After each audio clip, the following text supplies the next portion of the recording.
There we go. All right. Good afternoon, everyone, and welcome to our second Saturday seminar series. I'm Susan Jones here at the Animas Museum, and our guest speaker today, Joe Phillips, is actually joining us from Brooklyn, New York. Um, this Zoom has kind of been one of those silver linings for us, and we're really glad to be able to host this webinar today. Today's talk is a little bit different than some of our usual ones. Charlie DiFernando, Johnny Valdez, and I were privileged to work with Joe, just over a year ago, as he was researching for the opera that he's going to be talking about today. And this is an example of how art meets history and how our museum can be a resource for artists like Joe who are trying to understand and interpret the past. And we are really thrilled to be part of his explorations and his journeys. Composer Joseph C. Phillips Jr. has been commissioned by the Brooklyn Academy of Music, the American Composers Orchestra, the Ecstatic Music Festival, Maryland Opera Studio, the Crossing Choir, pianist Laura Downs, the forthcoming documentary The Civil War, and The Fight for the Soul of America, and many others. He was selected for a 2023-2024 Hodder Fellowship at Princeton University to research his 8 opera cycle about the history of the United States. And in 2024, he was a recipient of a MAP Fund grant and a New York State Council of the Arts grant. Joe is also an award-winning longtime elementary school music teacher at PS 321 in Park Slope, Brooklyn, New York. But before I turn it over to Joe, let me do some real quick Zoom housekeeping. Yeah, we're using Zoom's webinar feature, which means that you're all muted and your videos are off. But at the bottom of your screen, and you may need to mouse down to see it, there are a couple icons. So today, to minimize distractions, we've disabled the chat function. So if you have an immediate issue or question, please click on the Q&A icon and type in your issue, and we'll be monitoring that. At the end of the talk, we're going to open up for questions. So those of you online can either type them in. You can type them in at any time, but we'll hold them all and answer them at the end of Joe's talk. Or at the end, you can click on the little hand icon and we'll allow you to unmute and ask your question. Now, if you're in the classroom today, we're being kind of low tech, but that's okay. Charlie's down there with you guys, and he has pencils and paper. So if you have a question, he'll get a piece of paper from him and write it down, and then we'll run it upstairs, and I will ask Joe personally.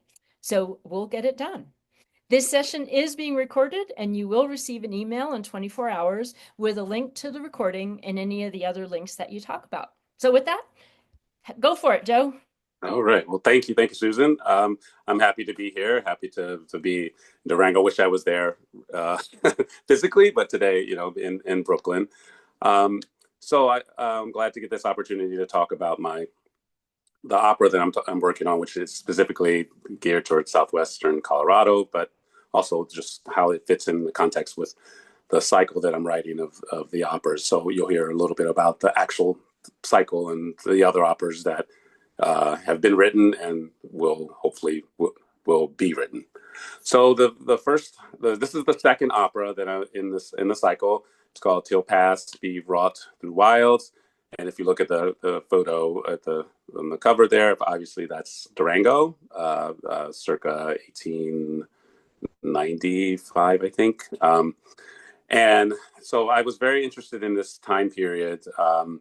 The time period between the end of Reconstruction, 1876, which is when Colorado was founded as a state, I think it was August of 1876, and into the 1890s.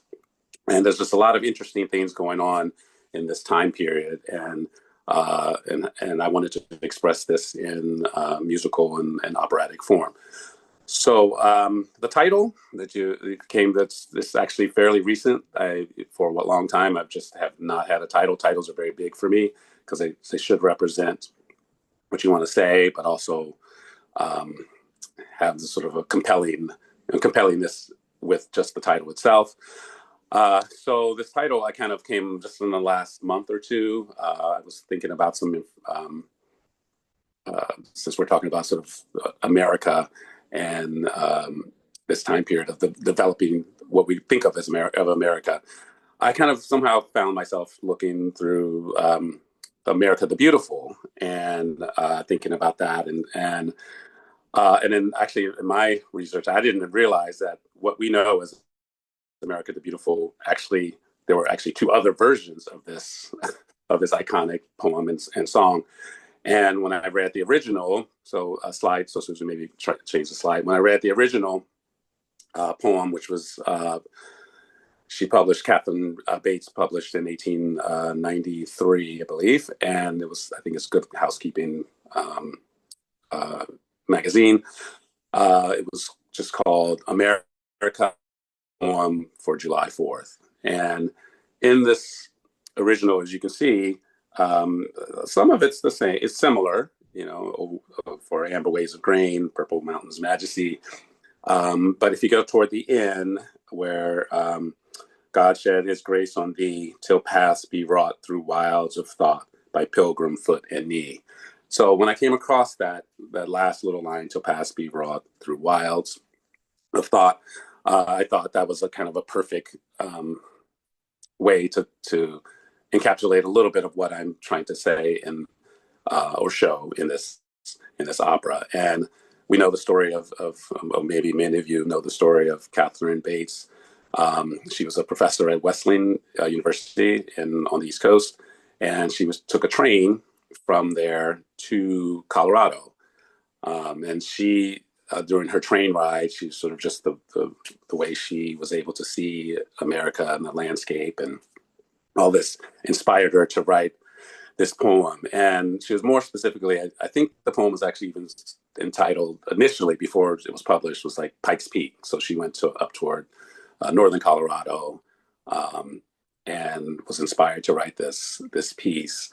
And so I thought, with Colorado being a big part of what I'm trying to talk about with this opera, I thought it kind of fit very, very well. And the picture you can see behind the poem there, that's some of you might know that's going up to Wolf Creek and Colorado in a little bit. But that I thought that was I don't have a Pikes Peak picture, so so I had to find something that was sort of majestic, and I took that picture on one of the many times up Wolf Creek. So slide. So the opera itself, um, as I mentioned, it's part of a series of operas that I'm writing. This is the second opera in the cycle, um, and all of the operas have sort of an overall theme, and then the details are will kind of flesh that theme out in different ways. So in this particular opera, the overall theme is about freedom, and I'll read this here. The opera is an expansion and amplification of the theme of freedom and how it manifests in different meanings and ways in the Western United States between the effective end of Reconstruction in 1876 and 1877 and into the 1890s. This grand opera story is set in the mountains of a fictional southwestern Colorado town in the late 18th century, but takes inspiration from Durango, Colorado, and the surrounding environs and histories. So this period of time between 1876 and into the 1890s, of course, Durango was formed. I think it was the late 70s, early 80s period when things were developing in the town, and with having the railroad, the mines were all over the place, all over La Plata County. And I think what I found that was very fascinating in this time period and this locale was how many different themes were coming together in this period. Now, of course, my opera is fiction, and I'll say this. I say this in the slide, but even though I'm not calling the town in my opera, it's not called Durango. Actually, it's called La Plata City.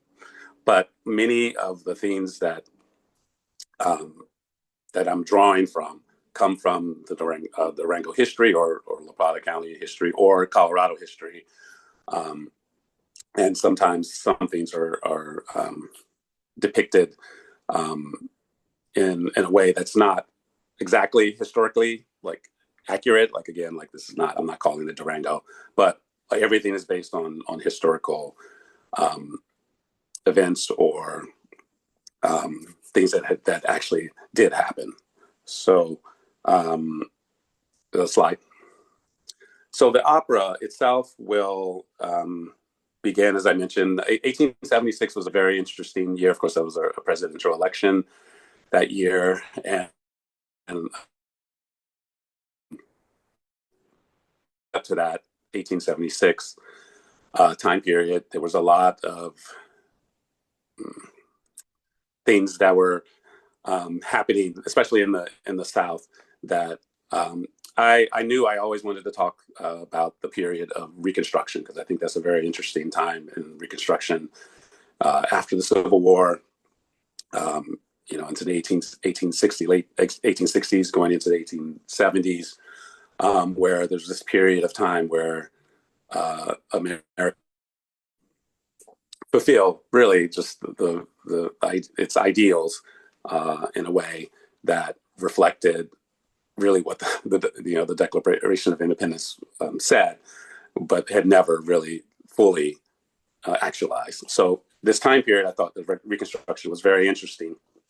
Excuse me, and I always knew this period would be a subject for one of my operas, and I always knew kind of like coming out west, it would be a western part of it. So those were my initial thoughts, and then how that manifests through research and finding out different things. I started to become the story itself, or what I wanted to say, started to crystallize. The opera itself will begin with the redemption in the U.S. South and the lead up to the aftermath of the election, and which was in stark contrast to the boundless optimism about the centennial and its promises of opportunity during that period. That things were being accomplished at last on a scale in keeping with this commonly held vision of the future on the infinite, seemingly inexhaustible landscape of America.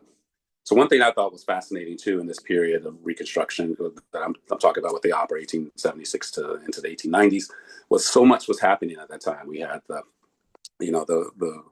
railroad, the transcontinental railroad was late 1860s.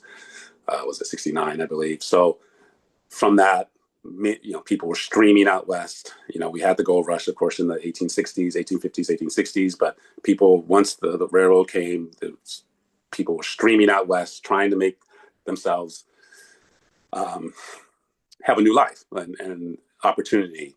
And all of this stuff was happening at the same time as so much other things were happening in the U.S. The rise of the Brooklyn Bridge was starting. These great bridges, the Eads Bridge over the Mississippi. All these things, these incredible sort of events were happening in this time period. And of course, with all of these great events, there was what was going on in the South and the opportunities that we can see this boundless optimism about the future of America, with the Industrial Revolution and everything that was bringing seeming prosperity and things. So many people did not reach some people, and in particular, blacks and formerly enslaved in the South. So I thought this period, even though there was all of these things going on, there was this idea of like we're moving forward. We're becoming a great nation. Kind of butted heads with the actual reality and what was going on in this time period. So, and then of course we're not, I mentioned, what's happening in America South, but there's all the things that were happening out West, of course, with the Native Americans and sort of having them, their land, treaties and land taken and not unfulfilled treaties. So everything, all of this was happening and it was forming the ideas of what we think of as America today. Slide. So this to me, this period represented sort of, as I say in this slide, a nexus between, and this is what my opera will sort of show, a nexus between the Black Buffalo Soldiers, the Southern Ute Nation, and Black, Mexican, Chinese, and white settlers of the region. the time period and locale's unique diversity, complexity, and flexibility of gender and racial identities represented a freedom of what might be, even if unrealizable, within the prevailing terms of order, and is in tension with the classic Western frontier person stereotypes we know today. So I know many people in their mind, when they think of the West, there's sort of an immediate image. Maybe it's a cowboy or cattle or saloons and uh, things like that. And one thing that I think with this opera in particular is kind of challenging that in people's perception of that being what the West was like. And even in the research that I've been doing, it's so much more fascinating and so much more than just those stereotypes. And that's the kind of thing I'm showing in the opera, that it wasn't just the the male white cowboy out on the range, um, but it was deeper and more interesting than just the things that we know. And yes, that's all part of what became the West, and then eventually what we associate with being American was about. And all these things were at this time in flux. Of course, we had the when people came out, why would they come out west? Why would you want to come out west? Well, I think a lot of times it was about opportunity, and I said this earlier. Um, and some people had the opportunity, and so others it was more difficult to have, or didn't have, or were denied these opportunities. And of course, as we talk about the Western development, there were already people here.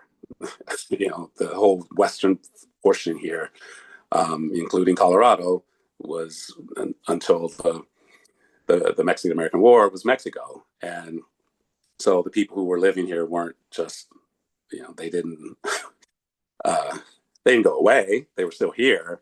And what was fascinating to me about this period too is also, like with the Native Americans and the Mexicans, and all this was happening. They were here, they were living here, and then settlers came from wherever they, east or wherever they were coming from to support a better life, or more opportunity for themselves and their families, and how that the people who were already here, the Native Americans, Mexicans, um, they were many times either shunted, not allowed to have those same opportunities, um, or they were um, said, "You have to go somewhere else. This is what we're going to do." And so all of that kind of is in complete tension with the idea of America, that all people are created equal, that all people have equal opportunity created to have the same opportunities. So this idea of America and what we think of as America really was kind of formed during this time period of the 1870s, late 1870s into the 1890s, and then eventually we became what we typically describe of as American. Slide. So these mythic ideas about democracy, independence, and equality found in the American West of the 19th century are still with us today and are fundamental to how Americans, at least that is, Americans who have traditionally been the socially dominant group, have understood and defined themselves. So a lot of times, some people might ask, well, why? You look back into history, and you see you have these events that happen. Well, how is that relevant to today? And I think in my work that I've done, especially these last few years, I've always been interested in history. I've always read it. Even as an undergrad, I was interested in. I took a number of courses, including a Native American history course, and so I've always been interested in history. But seeing how um, the things that have happened do inform what is happening now, or what could happen in the future, I think is very very important. Now, of course, I'm as a composer, I'm not a history professor.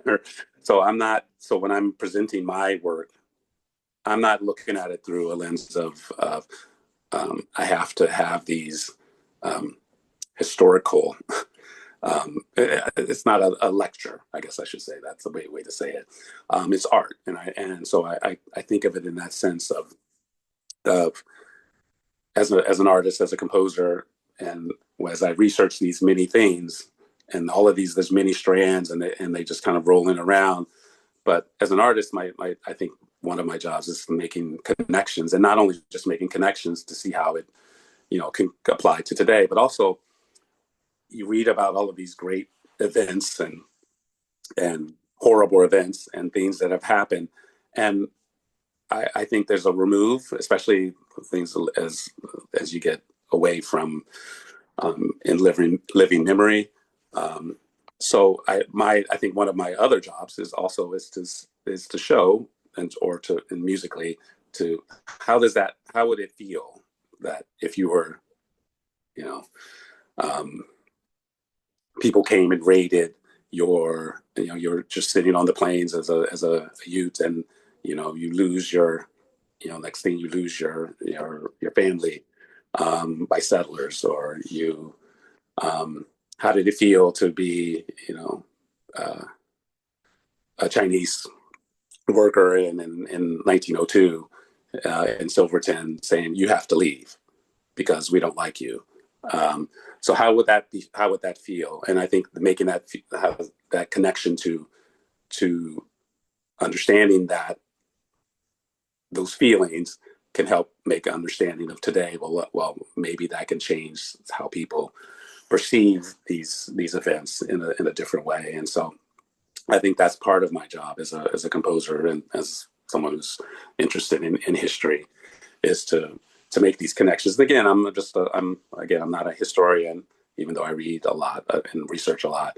I think my job is to make it those connections with the truths, and part of that, it's like, well, how do you feel about that, or what are these questions of of challenging the questions of, like, you know uh, what is America in this particular opera's case, like, there's the myth, there's what people think of it is, what people hope it would be, but when you talk about what it is, the reality, I think that's important. And it's not to challenge it, not to say that, um, America, when you have these sort of horrible events that have happened in the history, and sort of not wanting to talk about those things. I think the only way you can do better and feel like move toward the ideals of what America is to actually talk about it, and to actually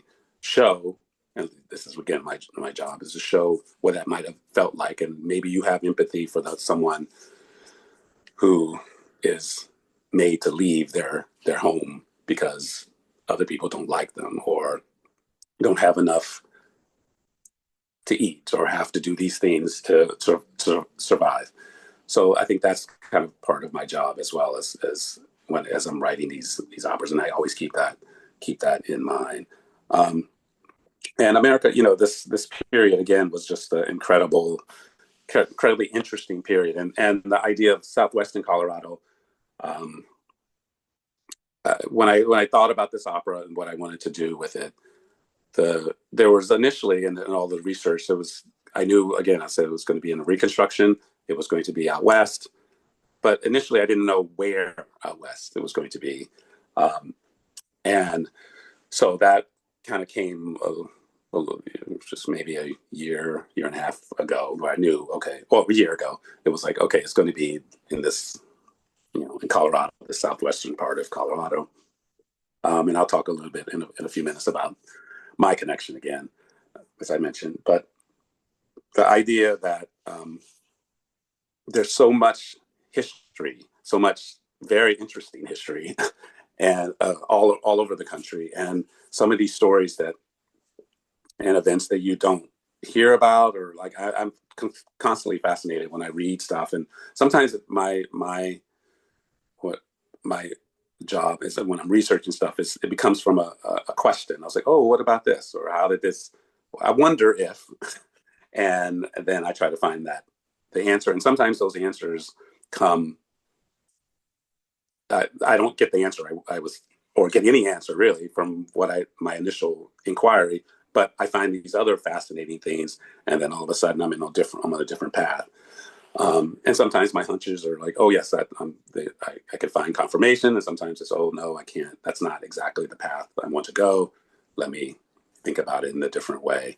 So I'm very, with the history, it's just there's so many avenues and places and places I could go with it. And so someone asked me once, well, how can you put all of this stuff together? Like, we talk about even in southwestern Colorado, in this time period, you have the mines, you have railroads, you have the building of, Durango, Animas City.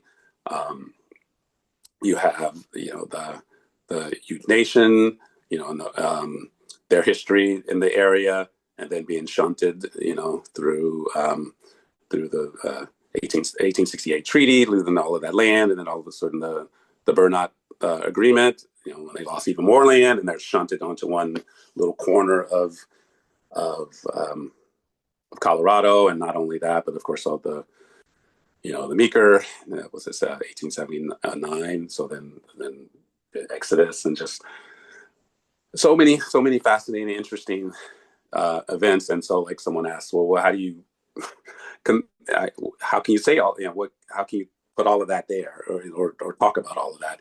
And I mean, for me, I can't.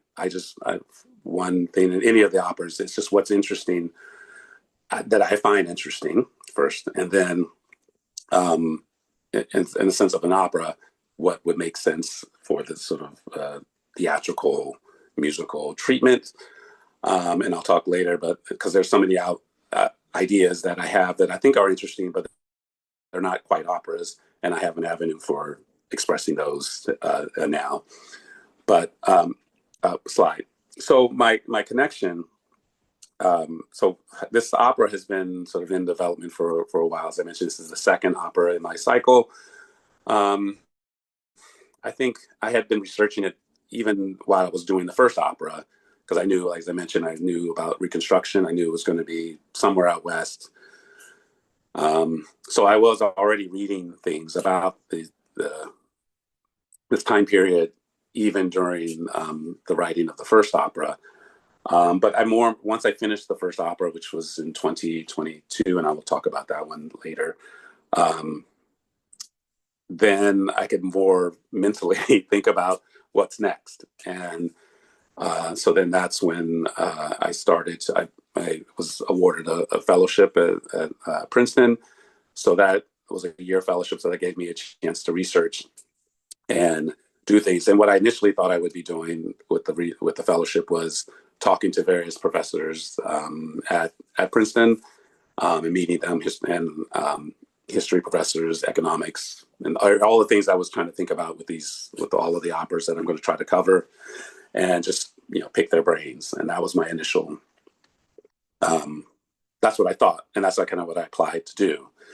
And of course, during the course of once I started, then it became it's tricky trying to get, they're very busy writing their own books and doing things. So I did meet with one professor, Dr. Tara Hunter, and I talked with her about her book, which was incredible. It was very fascinating about her book, and she recommended another book, and so it was like that helped me put me on the path. So it was about that, that the fall of 2023 is when I sort of formally started honing in on questions. And so with the fellowship, I couldn't meet the professors at Princeton. So I just changed my focus a little bit and said, well, if I can't meet them, I'll go research other places, because there are other places I could talk to great people too. So I used it to come to Durango. And so that's when I reached out to Susan and an Adams Museum. And I've been to Durango many times. I'll talk about this later, but I had actually never been to the Animus Museum. So this was great, like to finally actually go. And so Susan put me in contact with Johnny Valdez um, and Andrew Guillefort. And um, so that was my plan. My first in December 23, I came to the Animus Museum. They sat down with me, spent the whole afternoon looking through some records, looking through archives. I told them what I'm kind of looking for, because at this point I knew it would be Southern Colorado. Um, so we went through photos, and just like there was a lot of things that were sort of inspired, just even just looking at old photos and hearing sort of stories. Talking to Johnny was just like fascinated to hear the perspective of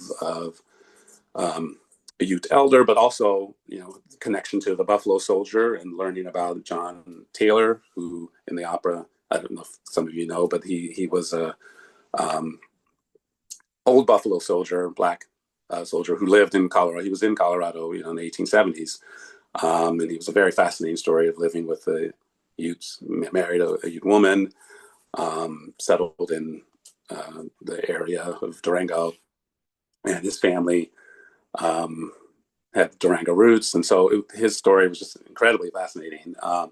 So, getting more detail about him, I was able to go to the Ute Museum up in Montrose, and I just spent the whole again another whole pretty much a day going through and looking at things and learning more about the Ute Nation, um, the Utes and their history. So it was very, very fascinating. And I was supposed in that December meeting, I was supposed to meet Andrew or Andy as well, but this didn't work out. So I was there in Durango in July, this past July, and so I got a chance to meet with Andy, and we talked again about this with the project and just what I'm interested in and reading. I had already read his book by then, or his book about the Woolly West. So it was just very, very fascinating to talk with all of them, Susan and Johnny and um, Andy, and so I got sort of more honing in to what I wanted to do with this particular opera. So something like this it's just a very it, and there's so much things that I did know about not only the Colorado or Durango history, but also about history in this country and just how fascinating it is. And as I said before, it's a lot of times we have this sort of idea of what is the West or what is the American West. Maybe that's a better way to say it. And when someone says the American West of the 1900s of the 19th century, then you're like, you might have these sort of stagecoaches and you might have all of these sort of imagery things that have come up. And as I said, reading through a lot of these books, just very fascinating about how it's it's more interesting to hear these stories about, for example, like you can on these books that I read. One of them is called, if you can see, it's called Exodusters. I had no idea about this, but around this time in the aftermath of the Civil War and before and a little bit after the 1876 election, and the compromise of 1877, which gave the presidency to Ruther B. Hayes and Samuel Tilden, who won the popular vote. Was not, this contested election. He won the popular vote, but this compromise to allow the Republican Ruther B. Hayes to still ascend the presidency, but at the cost of taking the troops out of the South and effectively ending the opportunities and possibilities of Reconstruction. So this Exodusters book, which uh, talks about the migration from the South and Louisiana or Mississippi to the West, and in this particular case, there's a whole movement moving from Louisiana, Mississippi to Kansas, and so of course Kansas was a free state. So at this point, Kansas was kind of like, and it was kind of the western border, really, before all the territories out in, past west of that, or just sort of territories, not quite states, but Kansas was just kind of a way. It became this like exodus, really, and it was well documented, and people were tired of the violence of reclamation of the lead up to the election, where people were made to force to you need to vote this way, or you know you'll be killed or your family or whatever. And so many of them chose another way, and they went west to start their own communities in Kansas. And so this was a very fascinating topic. That's something I didn't know existed. These groups of blacks coming out of the South to migrate west, and well before the Great Migration that most people know more about in the 1920s and into the 30s, and coming out from the South and going up north. So this was a movement that happened before that. So in this particular opera, there is a group of blacks who are coming, and are coming to Colorado. Now that historically, they're not, they weren't part of the exoduster movement necessarily, but there were blacks who did come to Colorado, and there was it's a little later, so this is where where some of the details aren't exactly right, but there was a sort of all black community in Colorado. I think it's called Deerfield or Deerfield. It was north of Colorado, and it was a community of blacks who started this town, and it was and now it's kind of a ghost town, and a lot of the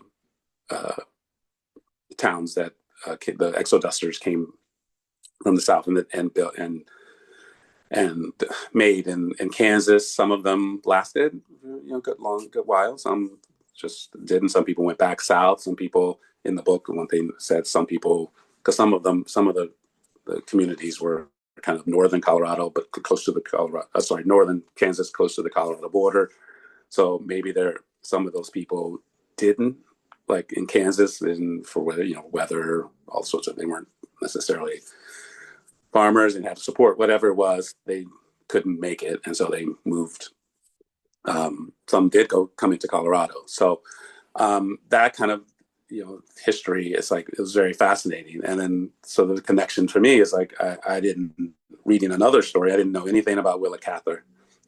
My wife did, but I had no idea in her stories, even though she's talking about the plains, mostly, this idea of people coming west is very fascinating, and everything was starting to sort of gel for me to show that this is the people who were coming, for example, the exodusters who were coming out of the South to come west and make a new life. They left, not in detail, but they left for the same reasons as that white settler who said, I wanted to come and get land, after they had the Homestead Act, and the first one in 62. They were like, well, I want to be able to own my own land. And especially the if you're a poor white or poorer white in the South, say, you also didn't have opportunities. So this idea of people coming west and moving west, and the West represented this idea of freedom to do the things you wanted to do. Talk about the immigrants moving west. The Chinese came, many of the Mexican people who were already here, but there was movement from south coming north, because once the gold rush and all these things were happening. So there were people moving for a better life, and essentially that's kind of what the opera is about: this freedom to be able to, overall, this freedom to be able to live the life you want to want it, and that of course lives up to these ideas of what America, you would what the paper says that, but the reality wasn't that. And so this opera is essentially about the who in this time period, who was allowed these freedoms to be who they were and who wasn't and who weren't, and why was that the case. So those are the kinds of the questions that I'm in my mind as I'm writing the opera, because I'm writing not only the music, I'm writing the libretto, the story, the words. So those are the things I'm grasping and wrangling with as I develop what the opera is going to be. Now, my connection to Durango, now to me, like maybe some of you might just see as this random. It seems random, even though it's very fascinating. Well, why did you pick Durango? So I do have a very special connection to Durango. My wife's family is from Durango. So I've been coming to Durango more than 20 years now. Slide. So initially, we had her family grew up in some of you, if you're in from Durango, you might know the Camp House on Third Avenue, East Third Avenue. So it was the Camp family was the first bank in Durango. So they built this house, and if you look in the picture, the one in the lower left, that's them.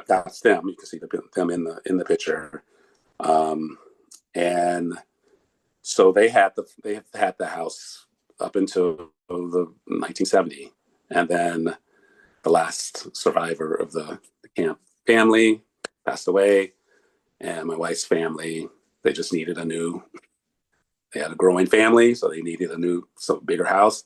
So they scrimped and they bought the house, and so her family had the house for the past 50 plus years. And only this winter that we sold the house. So we're no longer that connected to. We're not connected to Durango, but for the long time we were there. And so these pictures here, you see. I mean, we would go there every summer. We lived there for a year. Those pictures of me on the porch. If you ever went down East Third Avenue in the summer, you probably saw me. I was sitting on the porch doing something, sometimes just hanging. And so our connection to Durango and the area, it was great, and that's kind of what that actually showed. My connection to Durango. Remember, I think I mentioned, I said I wasn't sure exactly where in the West it would be, but this kind of pointed to the right decision, because I know Durango, I know the area, I know that corner of southwestern Colorado, and so it was easy for me to envision these places that when I research and hear they talk about Uray or the mines, up in Silverton, or they talk, all of that I can envision because I've been there, and so that pointed to me another great direction. And another thing that was kind of fascinating too, when I met with Susan and Johnny, and when I met them in December, I had already reached out to them just like a month or so prior to that, and I had said, yeah, I'm thinking about this. Let's go to southwestern Colorado, and I think Charlie knew. We had the old camp house, and so they had told me this story about John Taylor, the Black Buffalo soldier, and his family was, and his connection to the Utes.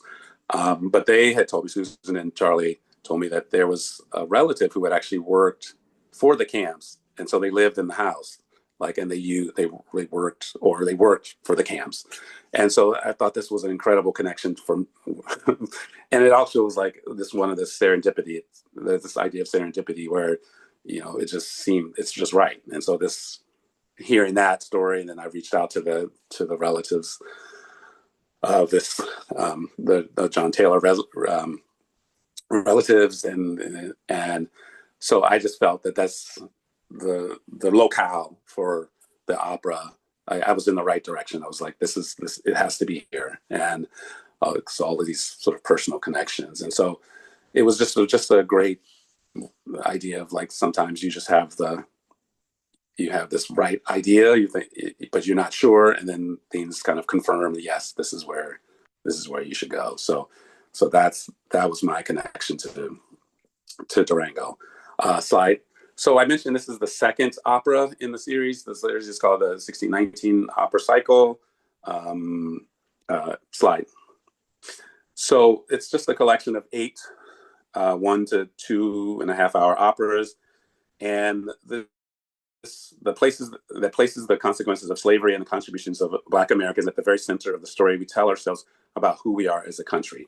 Now, this is, I know there's controversy about the 1619 project, but to me, what I found was fascinating about it was that it it told these stories from not only this perspective of slavery and Black Americans, but it was also an idea of these stories that you don't hear, these things, these angles of history which you don't hear. And so my question with these operas is like that's this this idea of the contributions of Black Americans. It doesn't mean my operas are only centered on Black Americans, but everything's coming from the Black American experience and connecting to that, and even whether it's subtle or direct, the idea of slavery and its consequences, even today, affect this is the long tail. We still are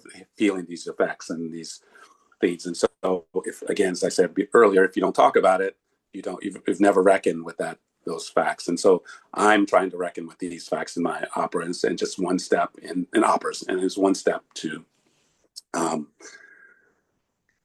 to hopefully becoming those ideals that everyone says America is, and which has not fully been actualized in practice.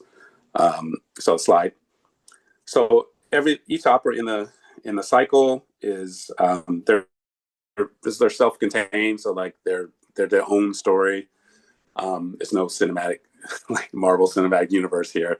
There's no recurring characters, but it's all America is, and I guess in a way it is because you're talking about America. There's an overall arch, but each opera itself is just a sort of self-contained story, and um, they're all reflecting sort of what I've kind of thought about as being sort of some of the central themes we have in America. So fear, violence, oppression, and resistance, and how they're manifested in race, class, gender, I should say, also like economics and power. Um, but each opera is also talking about the joy, the love, the hope, the real resiliency, the survivance, which is it's a Native American studies word, which is a portmanteau that combines surviving and survival and well, I forgot, but it's a word that basically means we're still here, and even despite all of these things that have happened. So all the opera, I keep these sort of things in the background of my opera, and this is not what the stories are. They're just there because if you look at the history of the country, all of that is there, um, and you do have these great highs and these great lows and these horrible, incredibly horrible things that have happened, and these incredibly wonderful things that have also happened. Those both things can be true. And I think as an artist, we live with sort of this ambiguity. There's a whole, it's a kind of slight tangent, but there's a lecture series that Leonard Bernstein gave in the 70s about, and one of the lectures was called the dangers of the delights and dangers of ambiguity. And then he was talking about sort of harmonic ambiguity, like where chords and things fit a certain way, and then when you lose that sort of that context, that the meaning of things with tonic and dominant theme, when you go to the atonal, you kind of lose your meanings are kind of stretched. And so as an artist, he talks about this as an artist. Many artists are comfortable living in sort of ambiguity because it's not this or this. Sometimes there's not any, it's both of those things. And when I started, before I was a composer in music, my initial major as an undergrad was physics. So I'm very interested in physics and astronomy. And so the idea of quantum mechanics where you have a particle. They talk about it being, it could be in two places at once. That idea like seems to, for some people, it's just like, but I mean, I can live, and as an artist and as a, as someone who thinks sort of in that way, living with sort of ambiguity is just something that as an artist we do. And so this idea of seeing these wonderful, great things of America and these horrible, horrible things, and they're both true, and trying to reckon with those artistically. That's kind of what I'm trying to do. Um, so I'll very quickly go through what the operas that I'm working on uh, uh, in the cycle, and so you can see how this particular opera fits in context. So the first opera, a slide, far behind now because of then. I completed it in 2022. We did have a showing of some of a couple of scenes from the opera. So if you go to my website, which will be at the end, you can see some of the scenes. But the basic story of this opera slide is about sundown towns, and well, the theme is housing, but the specific theme is sundown towns, and in particular in the mid 20th century. If those who might know or may not know, sundown towns were places where blacks, and like out west, it could be Chinese or Mexican, or Native American, were either not allowed to go, couldn't live there, maybe could work there, but have to leave at sundown. And there were various ways, whether it was officially in the official policy that this is not going to happen, or it was unofficial, but you knew you couldn't go, you couldn't stay in that town. Um, and this idea of the sundown towns, it was this, we think of it as it might be a Southern issue, but it actually was not a Southern issue. It was, well, there were some in the South, I should say that, but it was a North, Midwest, and of course we had some out, North, Midwest, and then the Western U.S. And the story that I'm writing for this particular opera is sort of um, just outside of Chicago, and the idea that um, the central theme the way that got me thinking about this opera is there's a book by James Lowen, who's sort of he was the person who researched this the most, or one of the people who researches the most. So he wrote a book called Sundown Towns. And when I read this book, he had talked about, like blacks couldn't go into do this, they couldn't come into the town, they could work maybe sometimes, but they had to leave. But then he said that they wrote something about, well, sometimes the sundown towns would allow a black family to live there. So like other blacks or whoever could not live there except this one family or two family or whatever it was. And so my thought was like, well, what would it be like if you were that one family living in that sundown town? And so that was the kind of the theme that got me started with this particular opera. So that's what the first one is about. And there's a little trailer. It's 1 minute. So maybe that's the next slide. So maybe then you can see what I'm talking about if it'll play.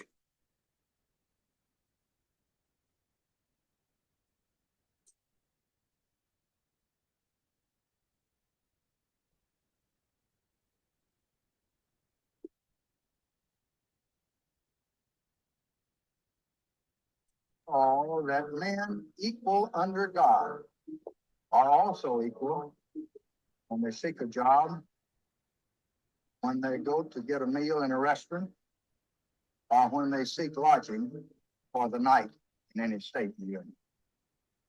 And now the Negro families no longer suffer the humiliation of being turned away because of their race. Fair housing for all human beings who live in this country is now a part of the American way of life. So injustice run deep.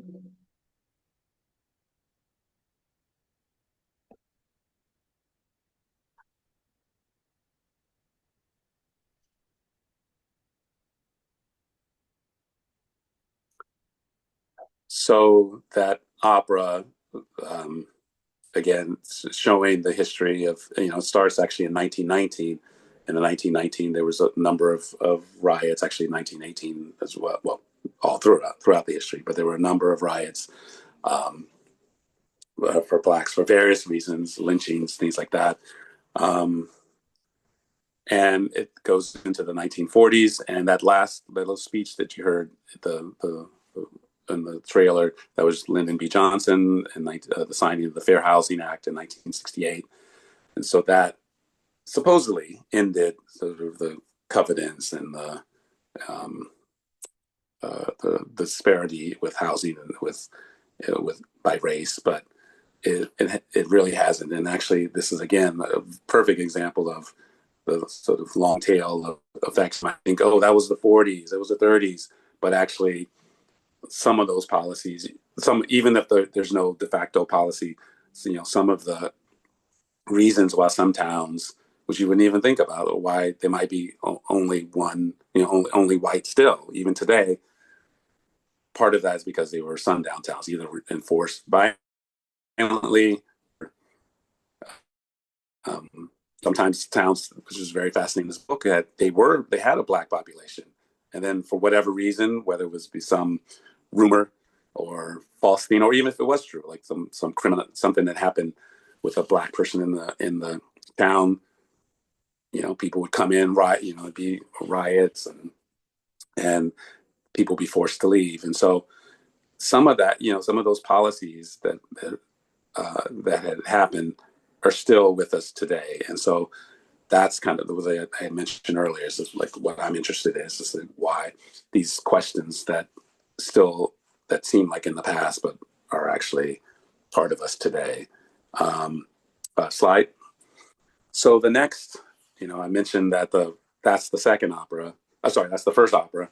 The second one is the one I'm talking about today within the Reconstruction period in um, southwestern Colorado. The third one, which I'm already have started researching a bit, and again, I won't formally go into my research until I'm finished writing this opera, the second opera. But the next one, the third opera, is centered in slide. It's centered in uh, wealth and inequality, and it does have one thing I didn't want to do, and I'm not going to do in this cycle, is I'm not necessarily depicting slavery in any fashion, even though I said that this is one of the consequences of slavery and Black Americans in American history.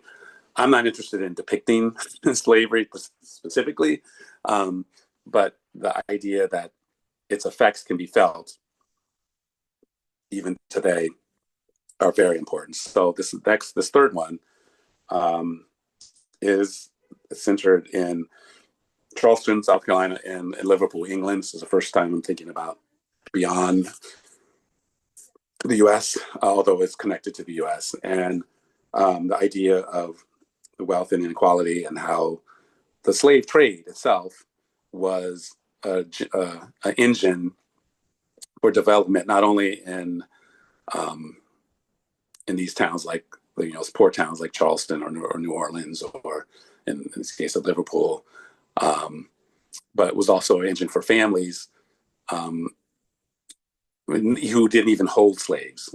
Yes, of course, the slaveholding families were profiting off of all of this horror, but um, there were ancillary people who were profiting, even though they weren't dealing in slaves directly, and that sort of brought an engine to these little sleepy, like Charleston, Liverpool, or these little sleepy towns until slavery, and all of a sudden, all these things happen to boom those towns. And might think, well, why Liverpool? Well, Liverpool was one of the top slaving ports in Europe. A slide. So it was really, there's in England there was London, and there was also Liverpool. Those were the big ones in Brighton, and some other slave ports. But Liverpool, even for one, it's some part of the British slavery history. It was really the main place, and it was definitely the place where they built many of these ships that went to Africa, and then onward to the Americas, whether it's Brazil, which was where most of the slaves were going, or came to America, or the West, the Caribbean. Um, and Charleston, of course, again, was another point of entry for many of these slave voyages. And this is where the fascinating thing. I knew these things they both were slave ports. I knew about this, but I actually didn't realize that they are actually connected. There's many connections between Liverpool and Charleston, or the South, I should say, the Confederacy. And of course, the very last last kind of events of the Civil War actually took place in Liverpool, because there was a ship that I don't remember all the details, but the last ship that surrendered. They surrendered in Liverpool, and there's Confederate ship, so they surrendered in Liverpool. And during the research, I was able to find out some very fascinating details about Liverpool and its connection to Charleston, or the Confederate South. Um, one thing that my fellowship with Princeton did, I was able to go. I came to Durango during that December, but then in see, it was May of last year. I did a research trip to Liverpool, so I went to visit. There's a international slavery museum in Liverpool, and then I just visited the Museum of Liverpool, and there's the Mearside Maritime Museum. All fascinating. There's a whole incredible exhibit about the Titanic, some artifacts, which was really cool to see, and then those stuff from the Lusitania, and both of those ships were built in Liverpool. And I met with the head of the Museum of Liverpool, so I was telling her about what I wanted doing, what I'm going to do. So they're very supportive of what I'm going to do, and I'm going to be working with the Museum of Liverpool on a project that they're doing, which totally, again, these are the connections I had. I just thought I knew these places, Liverpool and Charleston, were connected. And then when I contacted the museum, they said they're working on a project which directly is what I'm, part in the zone of what I'm doing. So I had some very, it was just a very fascinating connection. And so we're going to be working, not only just with this opera, but they have some events that they're going to do that I'm going to be involved with. So this connection between Liverpool, this idea that it was a global wealth and inequality, started with the slavery, which is just a very fascinating topic. So I have already done some preliminary research. Like I mentioned, I went to Liverpool. I also, part of my research, I went to Portugal. So I visited. Of course, Portugal was the first transatlantic slave trader, and I went to I spent time in Lisbon to see, and it's incredible to hear the history. Took a tour called the African Lisbon tour, and which talks about the history of Lisbon, which you go around if anyone has been there. Just vast, incredible buildings. It's great. It's an incredible city, but then you see it through this eyes of its history, and it brings it to a different perspective, which is great. It was great and fascinating to see. But in Portugal, I also went down to Lagos, which is on the coast of the south and coast of Portugal. And in 1444, the place where the first African slaves were traded is there. And so there's a little museum there. And so it was fascinating to go there, to visit the museum, to see some of the artifacts from that. And even just be in the place to realize that this is where it all, the slave trade started, and even the king, or it was the prince then in 1444 was there, kind of overseeing that, and living in that space, just, it brings up some sort of more connections to why I'm doing this and what I can hope to get to show in my operas. So that's the next one. Slide. The fourth one, which I have been working on as well already, um, is centered on a book by Dr. Carrie Lee Merritt. Its book's called Masterless Men, and it's essentially just the question of uh, the poor whites in the antebellum South and how they were. Slide, sorry. How they were. Um, just we know about slavery, blacks and in the South were horribly, um, they didn't have their freedom. They were lived in horrible conditions. Um, but the idea that there were these poor whites who were in the same time period who were living in just dire straits, didn't have opportunities, and partly they didn't have opportunities for the same reason that the blacks didn't, except for the enslavement part. They were held down from opportunities because the aristocracy felt they were not um, they wouldn't be on board with um, the the aristocracy hoarding the wealth or taking the wealth or doing all of these things. And so things like education, like not funding a general education for the populace or not helping people to get out of their poverty, was something that was very fascinating, which I had never even considered, the slide. So I never even considered like before. And so when I read this book many years ago, almost 10 years ago now, um, I knew it would be something, it would be a kind of some opera. And I didn't know more than that. And I reached out to Dr. Merritt and talked to her about what I wanted to do. And so we've been in contact. And so we've been, we told her what I wanted to do, what I'm going to do.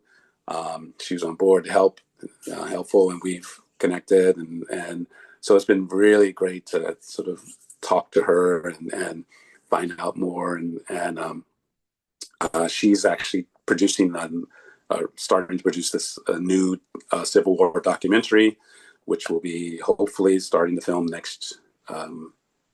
this year, hopefully by the end of this year, start filming interviews and things and sort of giving a perspective of, we all know the Ken Burns documentary, the Civil War documentary.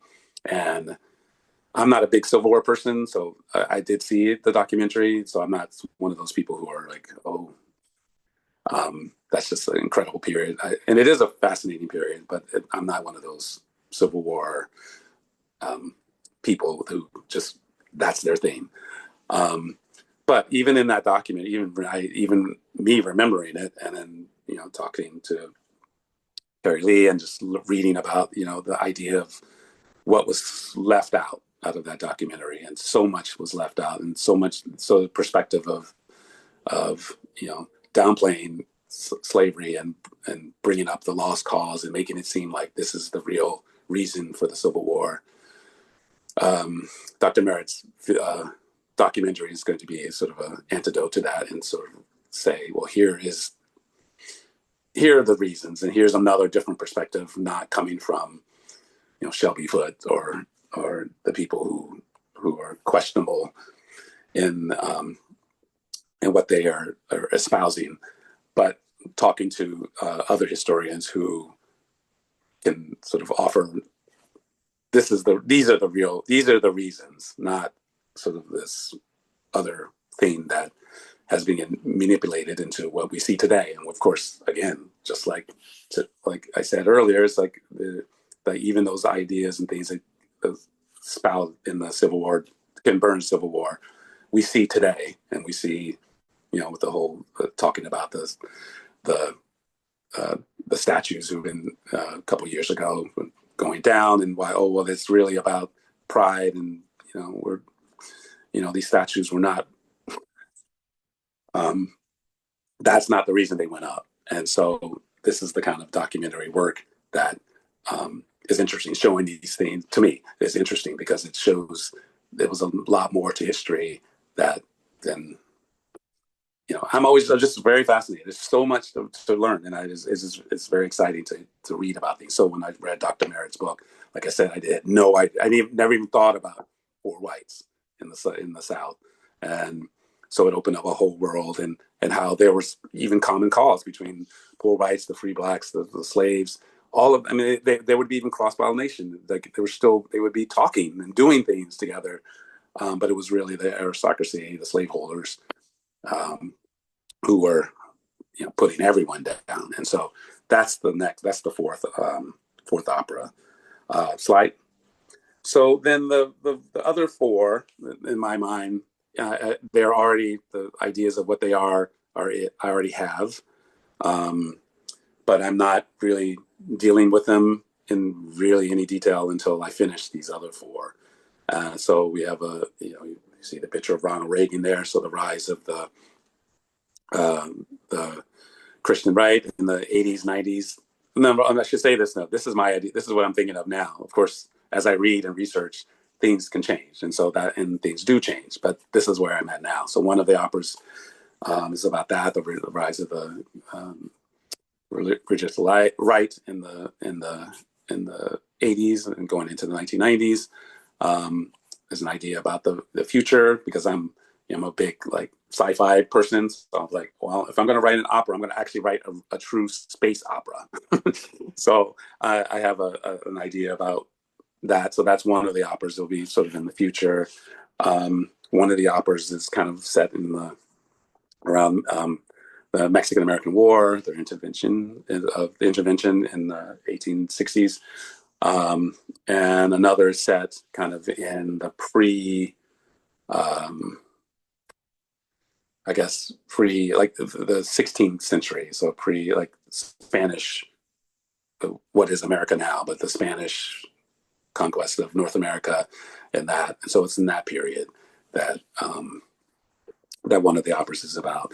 So those are the eight operas, and I think I mentioned that um, I come across various themes, and they're very fascinating, but I can't really put them, like, I don't think there should be an opera. I'm not interested in making it into opera. I'm not interested in, um, uh, it just doesn't warrant that, for at least in my mind.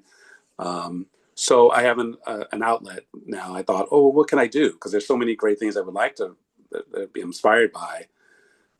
How can I still do those things even though there's not an opera? So that's where the next theme that I'm doing a slide is. So I'm making a series. There's a piece I'm writing right now. Well, actually, I'm writing right now. It's called "We Hold These Truths to Be Self-Evident." So this is an orchestral work. So it has nothing. There's no opera involved, but it does come directly from my work with the 1619. So with the 1619 cycle. Slide. So this piece that "We Hold These Truths to Be Self-Evident" is a four-movement composition commissioned by the American Composers Orchestra and premiering in March 2026 at Carnegie Hall. The piece highlights the physical, spiritual, intellectual, and imaginative ideas of freedom for Black Americans, and how the desire of what could be was actualized as resistance to the strictures of Black life within the United States historical systemic inequalities and inequities. So this piece is, as it mentions, that it's a four-movement piece. They'll do the first two movements in 26 at Carnegie Hall. Actually, it's let's see, March 12th, I think it is, 2026. Um, so the piece actually came about from research from my first opera. Actually, like I wrote an opera called The Greyland, and it was premiered in 2018. And my last album with my ensemble Numinous in 2020. That's the album. It's called The Greyland. And in that research for that, and that's about sort of the police. Um, well, it came through because of a lot of the police violence that was happening around that time, and people were all of a sudden realizing that this is a problem. So that was the piece that's kind of started. But then my research for that, I come across a lot of things, just like I do for the operas. And one of the things I came across was an article about Martin Luther King Jr. and in the summer, just going on vacation with his family. And just like with Dr. Merritt's book about the poor whites, I had never even considered, well, of course, like you and me, like anyone would want to just get away from, being, just get away and just be with their family. And so I never thought about what he would do in the summer and to relax. So just to have this, not the pressures of the civil rights leader or people trying to kill him or, whatever. So this article was very fascinating. I never thought about that. It talked about this place he goes. And so when the Composers Orchestra, American Composers Orchestra, commissioned me to write a piece, that idea kind of popped up. I was like, well, this idea of taking a vacation, and never really thought about that. And so I tried to find the article again, could not find it. But in my process of looking for it, I found all of these fascinating things about sort of Black vacation resorts and things that were happening starting in the late 19th century, going up into the 1970s. And I thought this is very fascinating. Like, wow, I had never even seen this. Like where uh, in the 1920s there were these places where people would go um, to just get away from Jim Crow, to get away, be themselves, and just enjoy. And this idea of, again, this going back to freedom, this idea to be who they want and do the things they want without, without the limitations, or without the, um, you know, in Jim Crow, you can't always say, you couldn't always say what you wanted to say. You couldn't do what you always wanted to do, or even if you did those things, you still would be, the psychological toll on that must be, this incredible. So I wanted to write a piece about this idea of freedom, and so that was the impetus to start the piece that I'm writing. We hold these truths to be self-evident, and it's just the first of a series of slide. It's just the first of a series of many works that I'm hope to do that's connected to the themes of the 1619, the cycle, but also are just their own things. And so it won't necessarily just be orchestral. It can be chamber works, choral works. Just if I come across something that I thought is fascinating, it's not going to be, it doesn't quite fit with the opera, or doesn't, then I would like to have these avenues to um, uh, express those things. And just like, and with the operas as well, forgot to mention this, but it's like my connection, like with Dr. Merritt and with the Masterless Men, talking with Susan and Johnny Valdez and Andy Gulliford about actual historians, that in my with the operas, my goal, once they're produced or some are produced or whenever anyone is produced, I would love to I want to have sort of these symposiums or these things that will give context to what I'm talking about in the opera, so that people, because of course the opera is going to be, as I mentioned, it's artistic. It's just going to show sort of one thing, one side of things. It's not the totality. And so giving these things context can also help deepen what people feel. And of course, the music hopefully will do that too. We'll just give people food for thought, and can challenge them, but also give them a chance to think about these things. And maybe like me, like, oh, I never thought of that, or I never even imagined that. And then maybe learning more. And then I think that's one way we can get to the ideals that America hopes for, this promise of America. Um, and, one of my pieces that I've written, I'm going to, that's the last slide. So you can do it the last slide. But one of my pieces that I wrote almost, it's 9 years ago, and I wrote for pianist Laura Downs.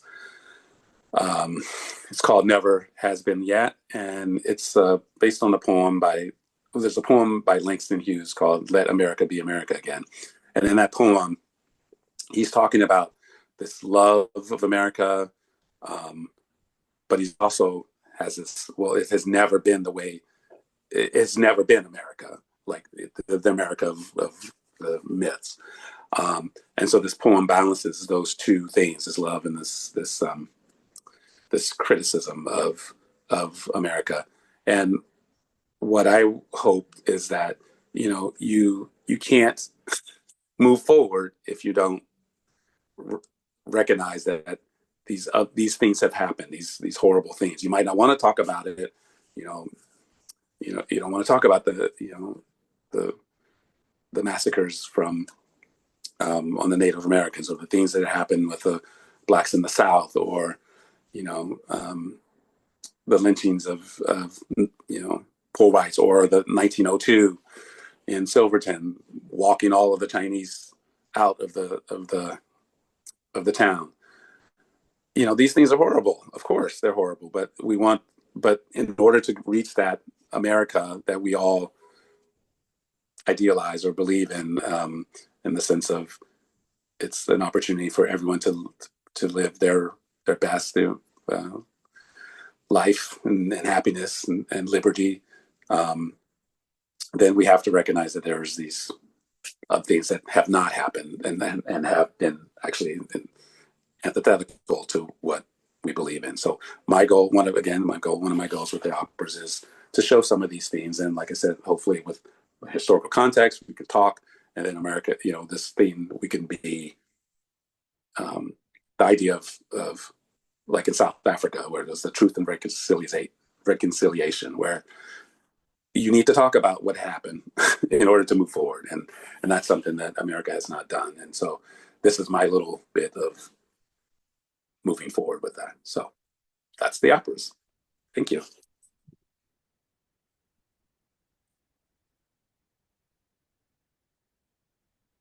Wow. Um, I'm honored that the Animus Museum is even a little bit of, of your project.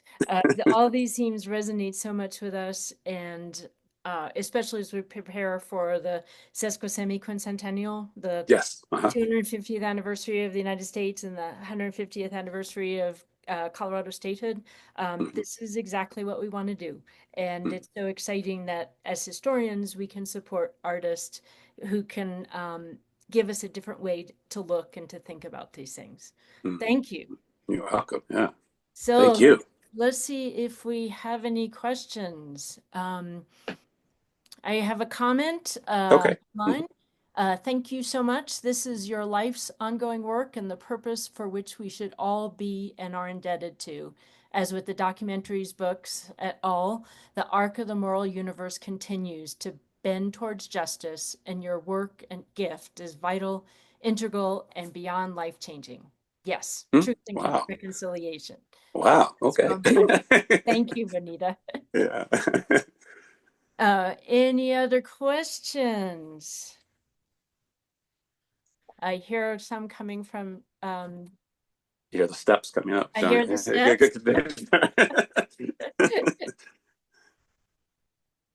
No questions. Okay. okay. Yeah. Yeah. No questions from Okay. Yeah. downstairs. Well, Um, if the people want more work, like my website is there.